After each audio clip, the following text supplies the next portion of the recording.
ასე ვიწყებთ განსაკუთრებული სტუმრით, ესე იგი შვეიცარიელი ფოტოგრაფი ლარა მიკელი არის ჩვენთან ერთად, რომლის ნამუშევრების ნახვა დღეს 8 მაისს უკვე მაყურებელს შეეძლება, ესე იგი ამ ფესტივალის ფარგლებში და ასევე შემოგვიერთდება ფესტივალის დამფუძნებელი ბესო ხაინდრავა და გავურკვევთ რომელი ექსპოზიციები არ უნდა გამოგრჩეს. მე მგონი არც ერთი არ უნდა გამოგრჩეს, მაგრამ მაინც აი კონკრეტულად გამოვყოთ რაღაცებს და მე მგონი უკვე დროა მოვიწვიოთ სტუდიაში. მოგესალმებით. ძალიან დიდი მადლობა მომზადებისთვის. Thank you for inviting us. Thank you for coming. თუ იქ დავუშვი. იქით ალბათ გვერდზე რომ მივხვდე უფრო კომფორტულად იქნებით თქვენც და ჩვენც.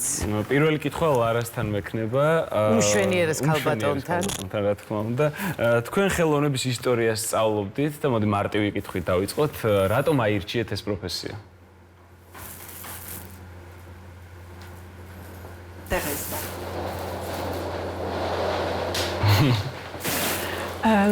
J'ai choisi l'histoire de l'art en fait quand j'ai déménagé à Paris. მე ავირჩიე ხელოვნების ისტორია, როცა პარიზში გადავედი საცხოვრებლად. En Suisse, à Genève. მე დავიბადე შვეიცარიაში, ჟენევაში. Et pour moi, Paris, c'était la ville idéale pour étudier l'histoire de l'art. ჩემთვის პარიზი იყო idéaluri ადგილი ხელოვნების ისტორიის შესასწავლად. J'ai aimé, je pense que toutes les périodes artistiques sont intéressantes. მგონია რომ Mais j'ai ყველა vraiment adoré l'histoire de la photographie. მე მგონია რომ ყველა ხელოვნების შესწავლა საინტერესოა, მაგრამ ჩემთვის განსაკუთრებული იყო ფოტოგრაფიის ხელოვნება. ეს არის საინტერესო, თქვენ ყველაფერი თქვენი განათლებით მოიცავით და ერთ-ერთი ამ თეორიიდან გადახვედით სახელოვნებო ჟანრში და რატომ მაინდა-მაინც ფოტოგრაფია? Alors, vous venez de la... I don't have sound anymore. Here. არის Je pense que la photographie, c'est vraiment quelque chose qu'on a avec vouloir sauver un moment. ეს ფოტოგრაფია ყოველთვის არის იმისთვის რომ გადაარჩინო წამი. Et tous les artistes ont quelque chose à régler avec la mort, mais les photographes encore plus, je pense. ყველა ხელოვანი ცდილობს რომ მოაგვაროს რაღაცა საქმე სიკვდილთან და განსაკუთრებით კი ფოტოგრაფები.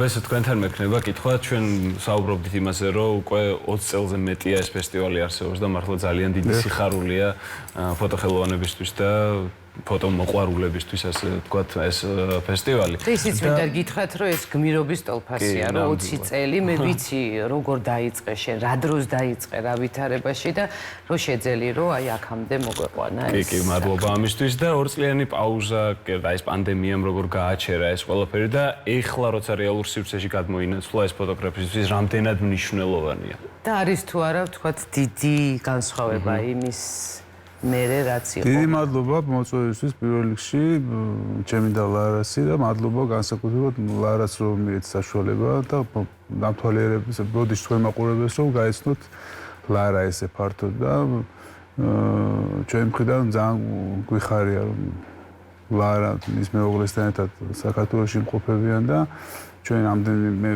ხნის განმავლობაში გქონდა ლარასთან ურთიერთობა და საბოლოოდ მოხდა ისე რომ ის დღეს ჩვენთან არის და დღეს ზუსტად 5 საათზე სასტუმრო რუმსის მთავარ ოთახში ესე ვთქვათ master rooms რო ეძახიან, იქნება ლარას ძალიან საინტერესო გამოფენა.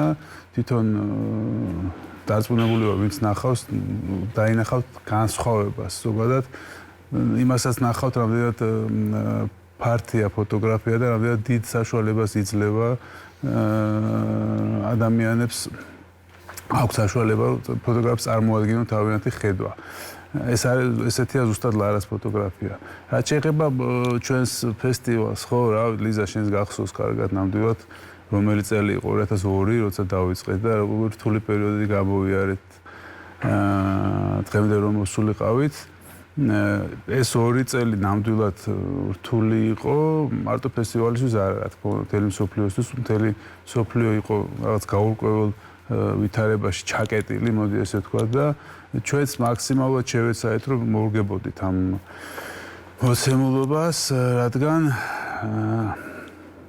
ის პერიოდი დაემთხვა ზუსტად, როდესაც ფესტივალმა ჩატარებულიყო ერთ თვეში და გამოცხადდა ესეთი მკაცრი შეზღუდვა ჩაკეტვა.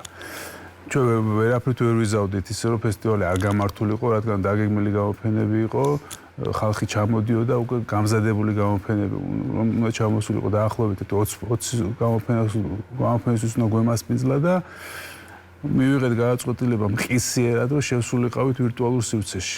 დამზადდა ზუსტი ასლები მუზეუმებისა და გალერეების, რომლებშიც უნდა გამართულიყო გამოფენები და ეს ყველაფერი ერთ თვეში გააკეთეთ. ძალიან დიდი შრომა ჩაიდო, მართლა ძალიან დიდი შრომა ჩაიდო. დამზადდა 3D გამოსახულების მუზეუმები, ანალოგი და ზუსტად იგივე განლაგებით ფოტოების სერიების, რომელიც უნდა გამოფენილიყო, თვითონ კურატორებს როგორც ქონდათ გადაწყვეტილი ესე იგი ჩვენება ამა თუ იმ პროექტის ზუსტად მაგ სახით ვაჩვენეთ. დღემდე არის საიტზე, ძალიან დიდი მოწონება გამოიწვია და ერთით კარგი იყო ის, რომ ძალიან ბევრი ადამიანს მსოფლიოში შეეძლო ფესტივალში მონაწილეობა მიიღო საკუთარი სახლიდან. ზუსტად იმ ტექნოლოგიების გამოყენებით, რომელიც საშუალებასაც იძლევა, ხო, თანამედროვე ტექნოლოგიები და თუ სიტყვაზე ცოცხლად რაღაც გარკვეულ რაოდენობა შეუძლია დაესწროს ფესტივალს, ამ შემთხვევაში ძალიან გაიხსნა ფართოდ კარი და უამრავი წერტილიდან შეეძლოთ ადამიანებს დაეთვალიერებათ ესათვის გამოფენა. რაღაც ახალი აღმოჩენა იყო, ახალი ეტაპი დაიწყო ალბათ. და სხვათა შორის ძალიან ის იყო, რა ქვია, ხო, ყველას მოწონდა, ძალიან კაი გამოხმაურება ქონდა და ისე დაემთხვა, რომ ქოლგა თბილისი ფოტო იყო პირველი ვირტუალური ფოტოფესტივალი საერთაშორისო მასშტაბით. საერთაშორისო მასშტაბით, დიახ. ნუ ესე დაემთხვა, იმიტომ რომ ერთ თვეში ჩვენ ვიწყებდი და შემდეგ სხვა პერიოდებშია უკვე სხვა ფესტივალები, ხო, თუნდაც არლში საერთოდ გადაიდო ფესტივალი. არ გეგონოთ ახლა ვედრებით არის, რა თქმა უნდა, არა, უბრალოდ ესეთი მოცემულობა იყო. ჩვენი გამარჯვებები გვაქვს და ამითი უნდა ვიამაყოთ აუცილებლად. ფესო აუცილებლად დაგიბრუნდებით და არას მინდა ესეთი რამ მკითხო. თქვენთვის როგორც ხელოვანისთვის, შემოქმედისთვის ალბათ შთაგონება არის მთავარი. გამხდარა თუ არა, როდესმე თქვენი მეუღლის ფრედერიკ ბეკბედერის ნამუშევრები თქვენთვის ინსპირაციის წყარო ან პირიქით თქვენი ნამუშევრები მისი შემოქმედებისთვის?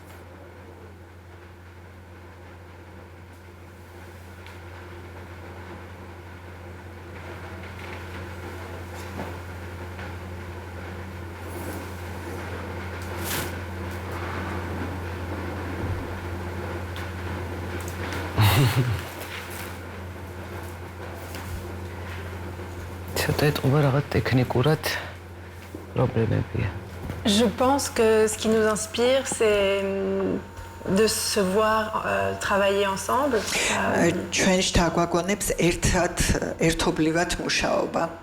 Et par exemple, pendant le confinement, on a chacun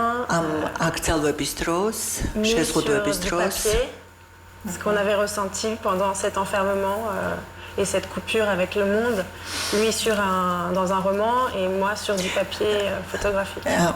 ჩვენ ძალიან მჭიდროდ დავუკავშირდით ქაღალდს, ის საწერ ქაღალდს, როდესაც მოუწყდით მთელ სამყაროს და მე ამ ფოტოგრაფიის ფოტო ქაღალდს. Et je pense que oui, j'ai été beaucoup inspirée par sa façon d'être très il est à la fois très joyeux, libre et il aime profiter de la vie. Il a une grande discipline dans le მე დიახაც იგი ჩემთვის წარმოადგენს შთაგონების წყაროს, მისი ცხოვრების წესით. ერთი მხრივ ის არის ძალიან მხიარული, ცოცხალი, მაგრამ მეორე მხრივ ძალიან დისციპლინირებულია შრომაში. მოდი მოკლე კითხვას დავსვამ, დღეს თანამედროვე სამყაროში ფოტოკამერების ძალიან დიდი არჩევანია და თქვენ აირჩიეთ პოლაროიდი. მოკლედ, რატომ პოლაროიდი?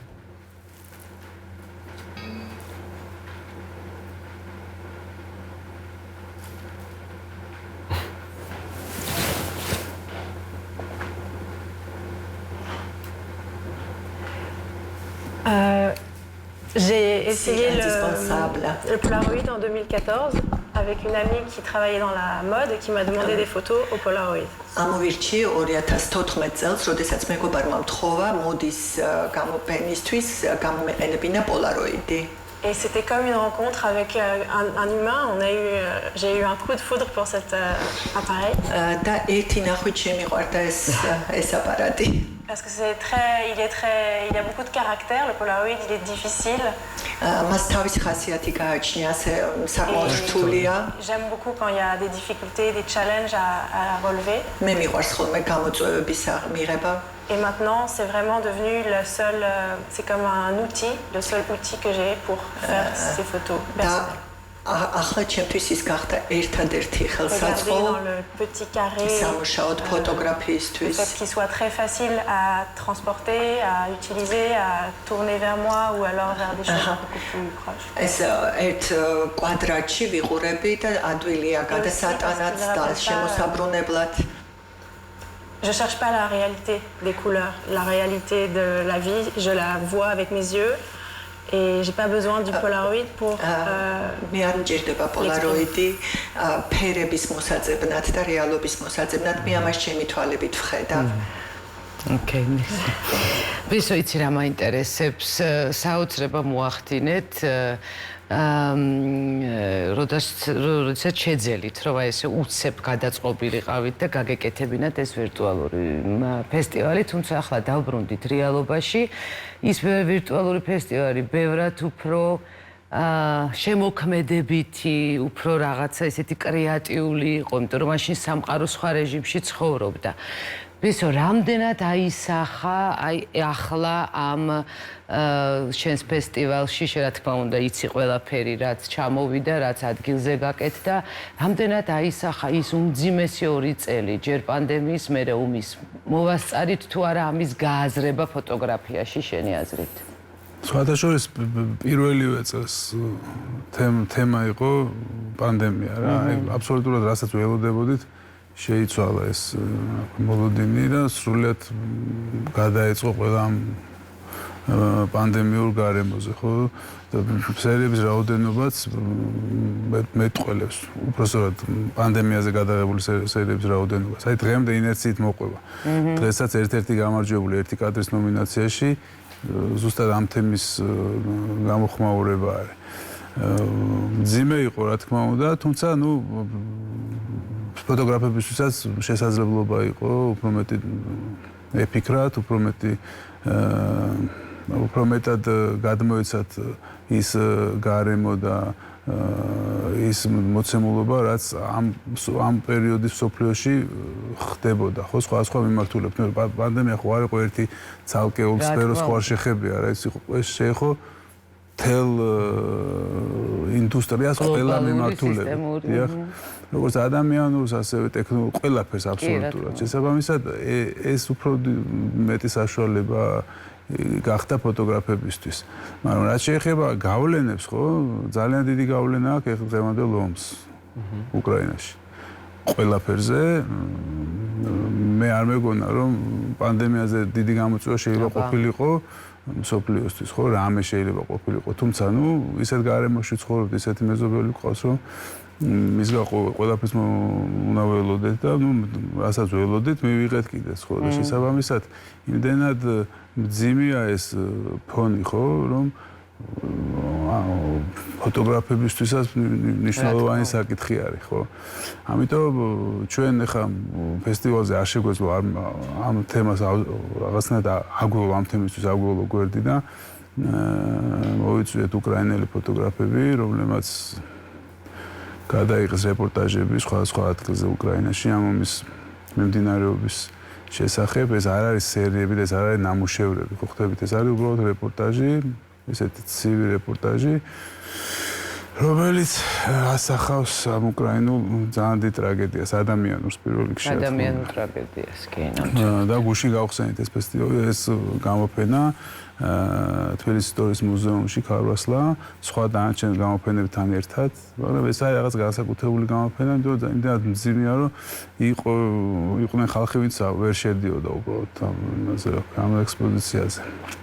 ხო, ნუ ის არის რთული თემა, რთულია ძალიან და ნუ ამ გამოფენის ნახვავისაც უნდა შეუძლია 15 რიცხვამდე იხილოს და ნუ ჩვენც არ გვინდა დიდი ხანი დავტოვოთ, იმიტომ რომ მართლა ის არის მძიმე კადრები.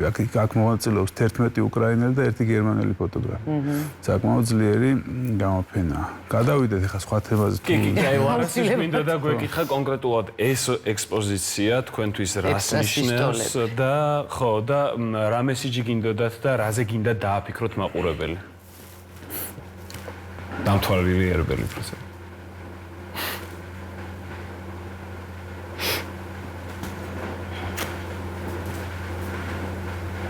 C'est vrai que quand on va voir des expositions comme Glory to Ukraine, როცა ვხედავთ ისეთ ექსპოზიციებს, როგორიც არის ეს quand on fait un travail უკრაინის beaucoup ომი, plus intime, on se dit როცა უფრო qu'est-ce que j'apporte dans ინტიმურ რად მუშაობ, ანუ საკუთარ collectivité photographique. ანუ რა მომაქვს მე ამ ფოტოგრაფების კოლექტივისთვის.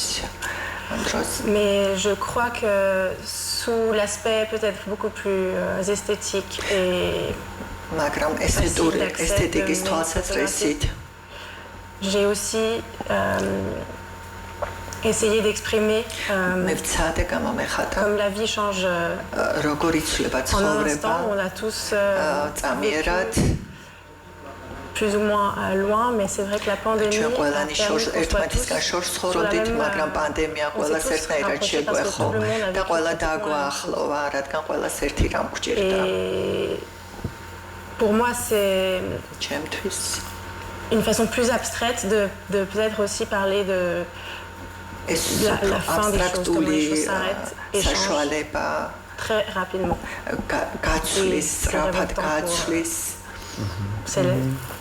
C'est la vie et en même temps c'est ce qui nous révolte dans la vie.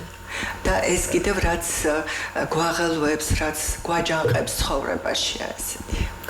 ერთ კითხვასაც დაგისვათ და აღარ მოგაბეზრებთ. თავისუფლად თქვენ ერთ-ერთ ინტერვიუში თქვით, რომ თქვენ არ გაინტერესებთ დიდი ქალაქების გადაღება. ნახეთ თუ არა თბილისში ისეთი რამ, ისი გადაღებაც მოგინდათ და ეს ქალაქი არის თუ არა თქვენთვის როგორც ხელოვანისთვის საინტერესო და რითი?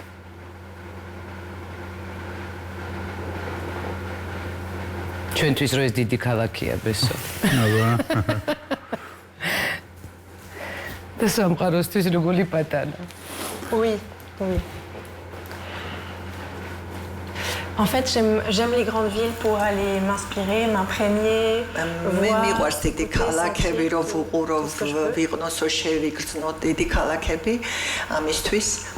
Et après, j'ai besoin de partir et aller me mettre dans un endroit plus calme pour ensuite pouvoir exprimer dans mes images tout ce que j'ai intégré dans une grande ville.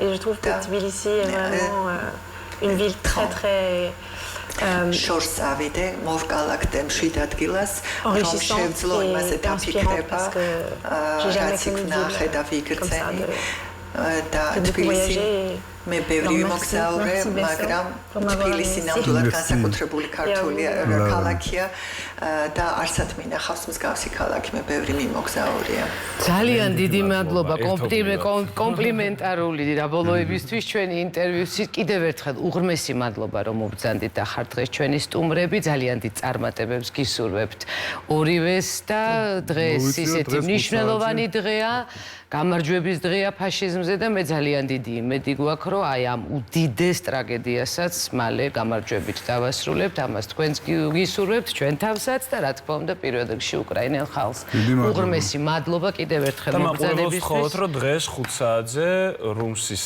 ესე იგი მთავარ მისაღებში და ეს ფესტივალი გაიმართება 15-მდე თუ რაღაც ექსპოზიციებს უფრო მეტხანს დატოვებთ ლარას გამოფენით იწყება დღევანდელი დღე პროგრამა 5 საათზე მე 7-ის ნახევარზე არის ხელოვნების სასახლეში კარგარეთელზე ჯონ რენდოლფ პეპერის გამოფენა ძალიან საინტერესო და ბოლო გამოფენა დღეს გვაქვს გურამ თიკანაძე 90 წლის იუბილეა მოგეხსენებათ გურამის წელს და მისი გამოფენა იქნება ზურაბწერეთის თანამედროვე ხელოვნების მუზეუმში საღამოს 8 საათზე.